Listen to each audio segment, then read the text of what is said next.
Hello बच्चों, नमस्कार। आज का टॉपिक है तरु पर संस्कृत में निबंध लिखिए। तरु माने वृक्ष, पेड़, ये पर्यायवाची हो गए पेड़ के।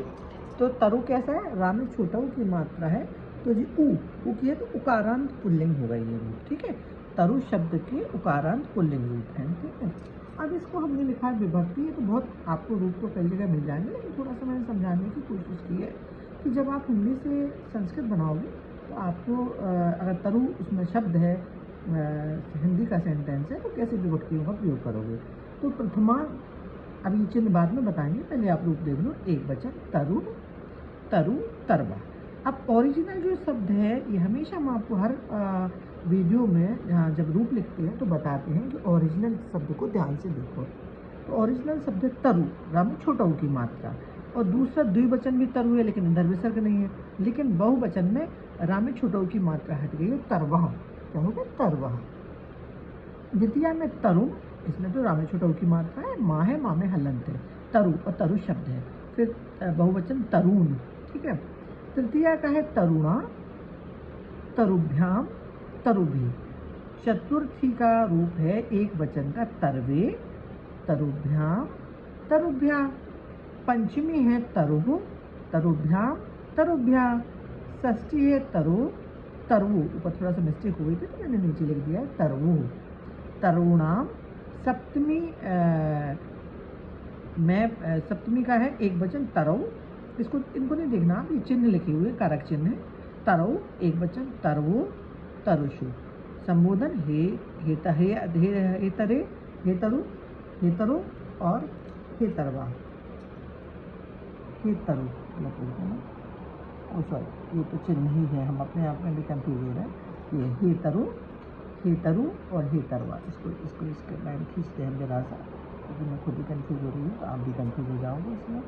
ठीक है, ये वाले चिन्ह है, ये तो चिन्ह है। ठीक है, तो अब इसमें हमने कारक चिन्ह भी लिखे हैं कि कर्ता ने, जो पहले का चिन्ह क्या है? कर्ता। प्रथमा का चिन्ह क्या है? ने, कर्ता ने। तो जब आएगा जो हिंदी का सेंटेंस होगा कि वृक्ष ने, तो आप क्या एक वचन यूज करोगे। दो वृक्षों ने तो तरु यूज करोगे, और बहुत सारे वृक्षों के ने तो तरवा यूज करोगे। अब जब आपको हिंदी के सेंटेंस में ऐसा आभास हो जिसमें लिखा हो पेड़ को, जब तो को में आपको द्वितीय विभक्ति लगानी पड़ेगी, और द्वितीय विभक्ति का एक वचन। अगर एक पेड़ है तो तरु, दो पेड़ है तो तरु, और बहुत सारे पेड़ हैं तो तरु। अब तृतीय विभक्ति कब लगाओगे? तरु जैसे शब्द में, जब हिंदी के वाक्य में आपको ऐसा बोध हो कि उसमें ऐसा कि से के द्वारा, पेड़ के द्वारा या पेड़ से, ऐसा कोई हिंदी का सेंटेंस हो। जब इस तरह का जो चिन्ह का बोध हो आपको, से या के द्वारा, तो ये कारक चिन्ह है। फिर तो आपको देखना पड़ेगा, और वृक्ष शब्द है तो वृक्ष में आपको तृतीय विभक्ति लगानी पड़ेगी। तो वृक्ष से तरुणा, दो वृक्षों से तरुभ्याम, और बहुत सारे वृक्षों से तरु। अच्छे से समझ लेना बेटा। और चतुर्थी है। अब चतुर्थी का चिन्ह क्या है? को के लिए। जब हिंदी के वाक्यों में इस तरह का आपको आभास हो, तब आपको चतुर्थी विभक्ति लगानी पड़ेगी। जैसे वृक्ष को या वृक्ष के लिए। ठीक है, अब ये वाला वाक्य आए तब आपको चतुर्थी, एक वृक्ष के लिए या एक वृक्ष को तो तरवे, दो वृक्षों के लिए तरुभ्याम, और बहुत सारे वृक्षों के लिए तरुभ्याम। ये तो अच्छे से एक कॉमन चीज़ है, मोटी मोटी बात है कि एक वचन, एक चीज़ होगी तो एक वचन लगेगा, दो चीज़ें होंगी तो दो वचन लगेगा, और बहुत सारी चीज़ें होंगी तो बहुवचन लगेंगे। बस आपको ये चिन्ह याद जरूर करना पड़ेगा। ये चिन्ह अगर आप याद कर लोगे कारक चिन्हों को, तो आप हिंदी से संस्कृत आराम से बना लोगे। अब षष्ठी का जो चिन्ह है, पंचमी पे, पंचमी है। पंचमी क्या बोध कराती है? से और अलग होने के अर्थ में। तो जब वृक्ष का कोई ऐसा सेंटेंस आए जिसमें वृक्ष से या वृक्ष से फल गिरते हैं, वृक्ष से फल अलग हो रहे हैं, तो इस तरह का जब बोध हो तो आपको वृक्ष में पंचमी विभक्ति लगानी पड़ेगी। एक वृक्ष से तरुण, दो वृक्षों से तरुभ्याम, और बहुत सारे वृक्षों से तरुभ्याम। ठीक है, फिर षष्ठी का चिन्ह है का, की, के। जब इस तरह का बोध आपको हिंदी के वाक्यों में हो तो आपको षष्ठी विभक्ति प्रयोग करनी पड़ेगी।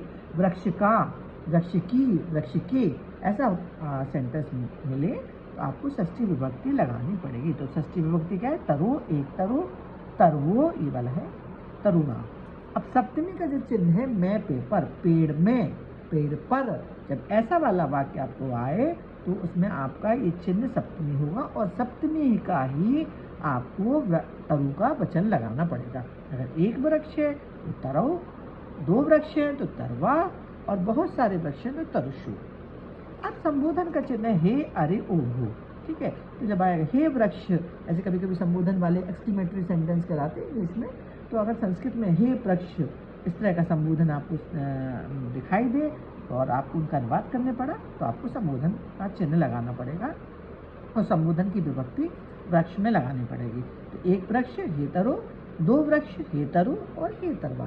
तो इस तरह से हमने आपको चिन्ह के माध्यम से भी समझाया है।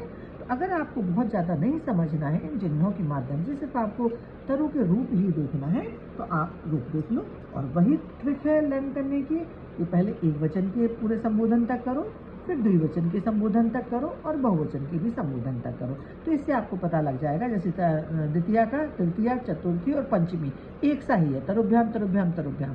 बहुवचन में तरुभ्या तरुभ्या, चतुर्थी और पंचमी एक सही है, और इसमें एक वचन में तरो तरो एक ही है।